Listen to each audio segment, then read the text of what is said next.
വിനീത, ISROയുടെ satellite image ഒരു local evidence മാത്രമാണ്. ആ എവിഡൻസ് എവിടെയാണ് ഈ വാഹനം ഉണ്ടായിരുന്നത് എന്നത് അളക്കാനും, അതായത് ലോക്കൽ മാപ്പിങ്ങിന് വേണ്ടി ഈ ഡിറ്റക്ടർ സംവിധാനത്തിന്, റഡാർ സംവിധാനത്തിന് മാപ്പ് ചെയ്യാൻ വേണ്ടുന്ന സഹായിക്കുന്ന ഒരു ലോക്കൽ എവിഡൻസ് മാത്രമാണ്.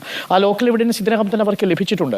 റിപ്പോർട്ടർ TV തന്നെ പുറത്തുവിട്ട ഈ ദൃക്സാക്ഷികളുടെ നിർണായകമായ മൊഴികൾ, നേരത്തെയുള്ള ഗൂഗിൾ മാപ്പിൻ്റെ ഇമേജുകൾ, ഒപ്പം ഇവിടെ തന്നെ ഉണ്ടായിരുന്ന സവാദിൻ്റെ തന്നെ മൊഴികൾ, ഇതെല്ലാം ലോക്കൽ എവിഡൻസ് ആയിട്ട് അവർ ഉപയോഗിക്കുന്നുണ്ട്. തീർച്ചയായിട്ടും ISROയുടെ ചിത്രങ്ങൾ ലഭിച്ചിരുന്നുവെങ്കിൽ എക്സാക്ട് പൊസിഷൻ അവർക്ക് മാർക്ക് ചെയ്യാമായിരുന്നു.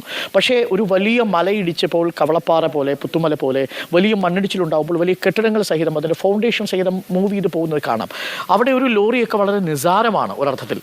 അത്ര എളുപ്പം അത് പോകാനുള്ള സാധ്യതയുണ്ട്. അതുകൊണ്ട് ആ സാറ്റലൈറ്റ് ഇമേജുകൾ കൊണ്ട് ഇനി വലിയ സാധ്യതയില്ല. കാരണം ഇപ്പോൾ ആ ഭാഗം മുഴുവൻ, ഏകദേശം 250 മീറ്റർ ഭാഗം മുഴുവൻ മെറ്റൽ ഡിറ്റക്ടർ വെച്ച്, ഡീപ് സെർച്ച് മെറ്റൽ ഡിറ്റക്ടർ വെച്ച് പരിശോധിച്ച് കഴിഞ്ഞു. അവിടെ അത്തരത്തിൽ ലോറി ഇല്ല എന്നുള്ളതിലെ ഏകദേശം സാധ്യതകളിലേക്കാണ് വിരൽ ചൂണ്ടുന്നത്. ഇനിയിപ്പോൾ ഞാൻ നിൽക്കുന്ന സ്ഥലം അതാണ്. ഈ പുഴയുടെ തൊട്ട് താഴേക്ക് ഞാനിപ്പോൾ എത്തിയിട്ടുണ്ട്. ഞാൻ ഇന്നലെ ഇവിടെ നിന്ന് വളരെ ബുദ്ധിമുട്ടിയാണ് നമ്മൾ ഇന്നലെ ഇവിടെ വന്നത്. ഇവിടെ പ്രേക്ഷകർക്ക് കാണാം എക്കൽ മണ്ണ് ഇടിഞ്ഞു കിടക്കുന്നത്. ഈ എക്കൽ മണ്ണുകളടക്കം മുകളിൽ നിന്ന് വന്നേക്ക് താഴേക്ക് പതിച്ചിരിക്കുന്ന എക്കൽ മണ്ണുകളാണ്. ഇവിടെയുള്ള ടെറൈനല്ല ഇടിഞ്ഞു കിടക്കുന്ന ഭാഗത്തുള്ളത്. പക്ഷെ നോക്കൂ, ഇതേപോലെയുള്ള മണ്ണും ഇതിനടിയിലുള്ള പാറക്കെട്ടുകളും ഇവിടെ നിൽക്കുന്ന ചെങ്കല്ലുകളും അടക്കം ഒരു വലിയ പാറക്കെട്ട് ഇതേപോലെ ഏകദേശം 16 അടി ഉയരത്തിലാണ് ഇനി സെർച്ച് ചെയ്യേണ്ടത്. അത് പുഴയുടെ തീരത്താണ് എന്നത് ഓർമ്മിക്കണം. ഈ പുഴയുടെ തീരം മുഴുവൻ ഇപ്പോൾ മണ്ണും ഈ ചെളിയും കൊണ്ട് അടിഞ്ഞു കിടക്കുന്ന പ്രദേശമാണ്. ഞാൻ ഒരു കാഴ്ച കൂടി പ്രേക്ഷകരെ കാണിക്കാം. ഈ ഭാഗം ഇതാണ് ഗംഗാവലി നദി എന്ന് പറയുന്നത്. ആ നദിയുടെ ഏറ്റവും അടുത്തുള്ള ക്ലോസ് വിഷ്വൽസ് ആണ് നമ്മൾ പ്രേക്ഷകരെ കാണിക്കുന്നത്. ഇപ്പോൾ നദി ശാന്തമായിട്ടാണ് ഒഴുകുന്നത്, നിറഞ്ഞൊഴുകുന്ന നദിയാണ്. ഇത് ഏകദേശം 500 മീറ്ററോളം നീളം വരുന്ന ഒരു അക്കരയും ഇക്കരയും തമ്മിലുള്ള ദൂരമുണ്ട്.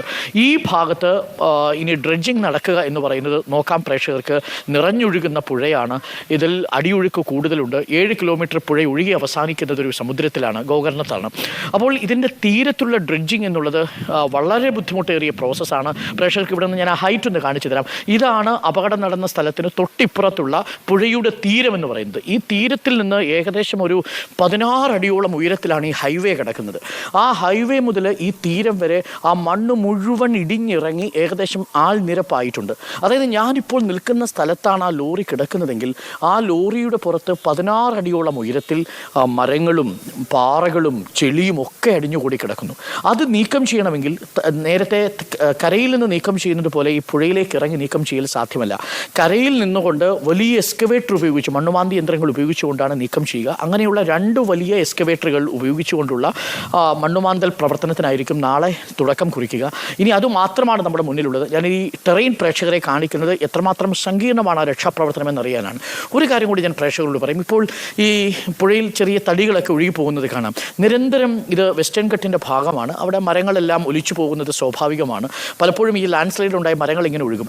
ആ മരങ്ങൾ പിടിക്കാൻ വേണ്ടി മാത്രം ഫോറസ്റ്റ് ഡിപ്പാർട്ട്മെൻറ്റ് 2 ബോട്ടുകൾ ഇവിടെ ഉണ്ടാക്കിയിട്ടുണ്ട്. ഇവിടെ അങ്ങനെ മരം പിടിക്കുന്ന ഒരു സ്ഥലം കൂടിയാണ്. വലിയ ആഴമുള്ള സ്ഥലവുമാണ്.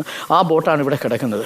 അപ്പോൾ ഇത്രയും ഉയരത്തിലുള്ള ഈ ഹൈവേയിൽ നിന്ന് 16 അടി താഴ്ചയിലേക്ക് ആ വാഹനം വീണിട്ടുണ്ടെങ്കിൽ, അതിനുമേൽ ചെളിയും മറ്റു പാറക്കെട്ടുകളും ഉണ്ടെങ്കിൽ ഇതെങ്ങനെയാണ് ഇനി എത്തിപ്പിടിക്കാൻ കഴിയുക എന്ന ചോദ്യം വളരെ പ്രസക്തമാണ്. ഞാൻ ഒന്നുകൂടി ആ ഹൈറ്റ് പ്രേക്ഷകർക്ക് വ്യക്തമാക്കി തരാം. ഹണി, സാവധാനം.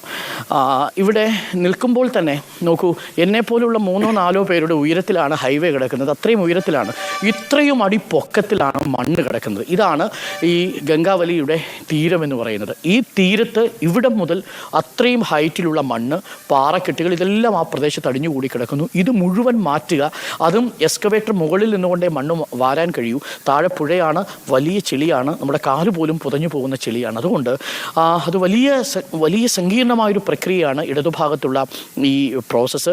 ഡ്രഡ്ജിങ് എന്നുള്ളത് പുഴയ്ക്കുള്ളിൽ ചെയ്യേണ്ടതാണ്. പക്ഷേ ഡ്രഡ്ജിങ് ഉടനെ സാധ്യമാകുമെന്ന് തോന്നുന്നില്ല വിനീത. ഇതാണ് ഏറ്റവും ഒടുവിൽ നമുക്ക് നൽകാൻ കഴിയുന്ന വിവരം. Operation Arjun is coming to an end എന്ന് വേണമെങ്കിൽ നമുക്ക് പറയാം. ഒരുപക്ഷെ നാളെ ബഡ്ജറ്റ് ഡേ ആണ്. സ്വാഭാവികമായും എല്ലാ മാധ്യമങ്ങളും ദേശീയ ശ്രദ്ധയും ബഡ്ജറ്റിലേക്കൊക്കെ പോകും.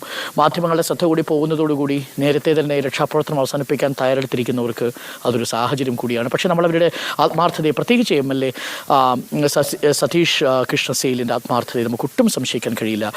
ഗ്രൗണ്ടിൽ ഇറങ്ങി പണിയെടുക്കുകയായിരുന്നു അദ്ദേഹം ചെയ്തത്. ഈ നിമിഷവും അദ്ദേഹം ഇപ്പോൾ സ്പോട്ടിൽ തന്നെയുണ്ട്. മംഗളവൈദ്യയാണ് ചാർജെങ്കിലും അദ്ദേഹം തന്നെയാണ് ഈ പ്രവർത്തനങ്ങൾ ഏകോപിപ്പിക്കുന്നത്. തീർച്ചയായും ഇനിയിപ്പോൾ നമ്മൾക്ക് പരാതികൾക്കും പരിഭവങ്ങൾക്കും ഒക്കെ എന്ത് സ്ഥാനം? നമ്മൾ തേടി വന്ന മനുഷ്യൻ്റെ ജീവൻ തിരികെ പിടിക്കാൻ നമുക്ക് കഴിയാതെ പോകുന്നതിലുള്ള സങ്കടം മാത്രമേ പ്രേക്ഷകർക്കൊപ്പം നമുക്കും പങ്കുവയ്ക്കാനുള്ളൂ. കഴിഞ്ഞ അത്രയും മണിക്കൂറുകളായി ഒരുപാട് പേരുടെ പ്രതീക്ഷയായിരുന്നു. അതാണ് ഇപ്പോഴും മങ്ങിത്തുടങ്ങുന്നത് എന്നാണ് പറയേണ്ടത് ഈ ഘട്ടത്തിൽ. നീത.